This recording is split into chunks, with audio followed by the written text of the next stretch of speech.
it plays new guitar better than Segovia, who was, you know, their leading guitarist. Fortunately, he came and told me. If a man sits too close to you on the bus, what can you do about it? What we found when we asked kids this, they'd get off the bus. They would not tell the bus driver. They wouldn't tell anybody. And if they get off the bus at the wrong stop, they could be in trouble again. If somebody dares you to smoke pot or sniff adhesives or steal from a shop, what's the best thing to do? But do also talk about if an adult shows you, well, you would call them sexy pictures, dirty pictures, rude pictures or videos, I don't mind. But they need to know that grown-ups do this for a deviant reason.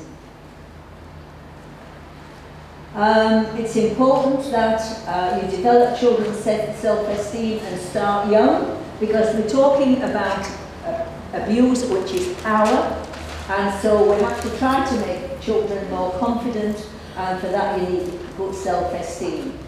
And start, of course, with self-help skills, with toileting, hygiene, dressing, eating. Talk about safety and self-protection. Schools don't seem to do this anymore. Safety with fire, water. They don't do it with electricity, because when we talked about what if your television set catches fire, then we're all going to throw water on it and get electrocuted.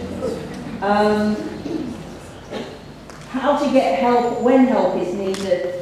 Develop and practice problem solving and accurate reporting skills. And that's hard. Identify and avoid dangers around the house as well.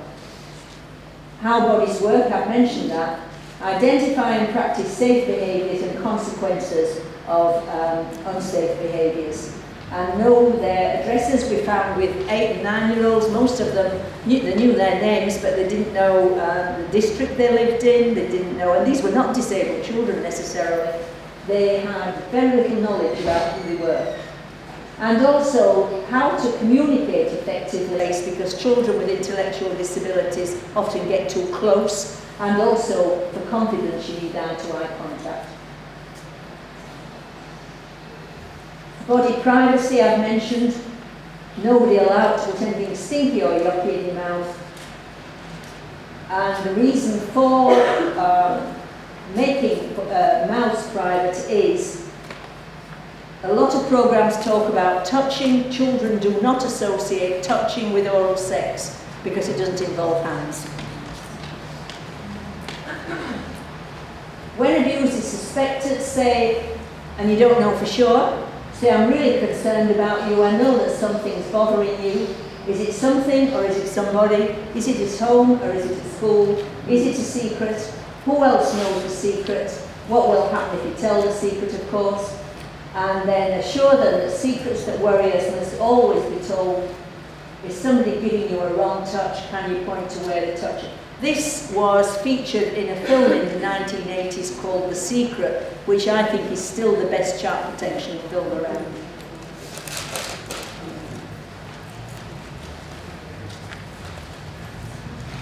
That's for after coffee. We've reached coffee time already. Thank you for your concentration.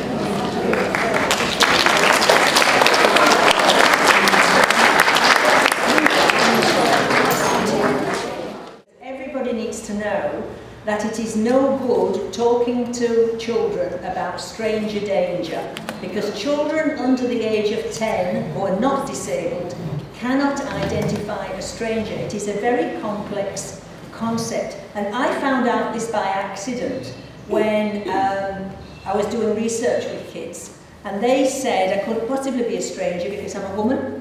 I carried a briefcase, which means I work, and strangers don't work, they just steal kids from their beds.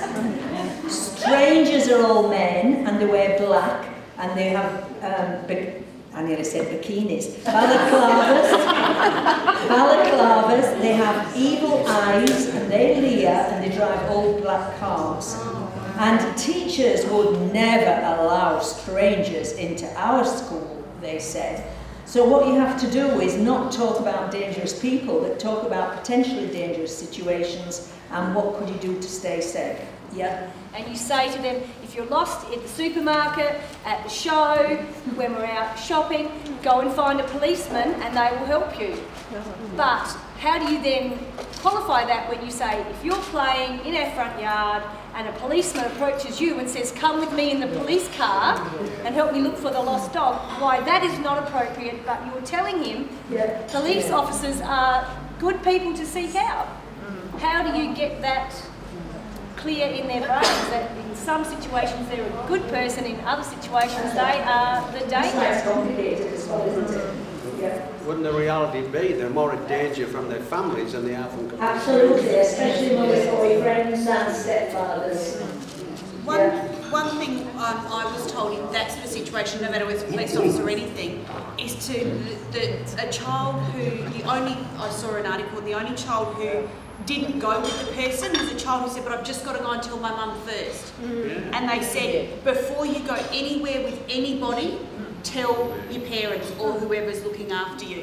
And this one child just stood there and said, but I just have to tell my mum. And this man was going, no, come and help me find my dog. And he said, I just have to go and tell my mum. And that was the only child out of 10 children in a park that did not leave with this man. Well, we asked children in school what could they do if they got lost at Christmas in Myers. You know, they're looking at toys and mum's been served and gone off.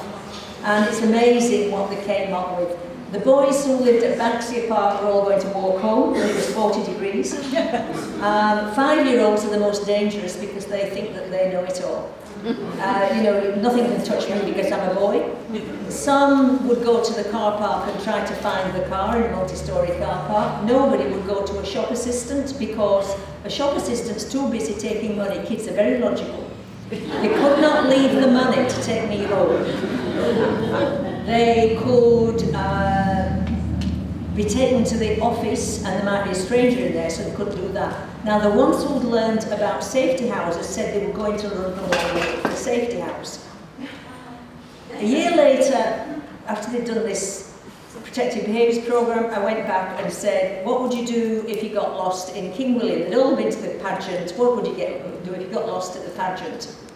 They would not go to a policeman because a policeman's got his job to do. A policeman's got to take the baddies to jail. A policeman's got crowd control.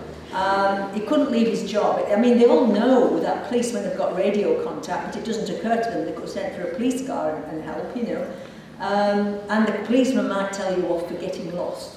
So they would look around, same in Myers, they would look around for a kind person. Well, how would you know it was a kind person? They'd have a smile on their face. Could be man or woman. And then there was one who obviously remembered me from the year before. And he thought, that silly old woman's back again. And he said, I mean, what I told them the year before was, if you are in Myers or a big shop, they know that there are loudspeakers going and there are lost child announcements, but they don't think that they can access it because they've never heard a child's voice. So it's got to be an adult. So I told them, if you get lost, go to a shop assistant and ask them to put out a message, you know, a lost child message on the public address system. So a year later, this little guy says, here's that silly old woman back again. I know, he said, in King William Street, at the pageant, I'd go into a shop and ask them to put an announcement on the public address system. Which tells you how complicated it is and how logical they are. Thank you all. We do have to wind up unfortunately, so I'll just give my closing thank yous and the like. Thank you all so much for coming. I know that this has been very challenging for many of us, if not all of us, but it's also a very important event and a very important step on a very important journey. So I thank you all so much for coming. And thank you to Cara Support for providing the childcare today. Thank you to the Dean of the St. Peter's Cathedral and all the staff at the Hall of the Cathedral who've done such a generous and wonderful thing in helping us to set up and rent here. Thank you to our volunteers, William Pale and Andrei Jadensky, I hope I pronounced that correctly, for doing the tea and coffee and the dishes. I'm sure they've saved many lives in doing so. Thank you to Chibos for the pastries. Thank you also to my staff, Megan and Sam, who put in an enormous amount of work in putting this together. I can't tell you how much work and stress has gone into this on their behalf, so thank you to them. But of course, my biggest thank you goes to Dr. Freda Briggs, who spoke with such power and authority and inspiration today, I'm sure. And so we'd like to thank you so much. And we heard you like a glass of Sauvignon, so we've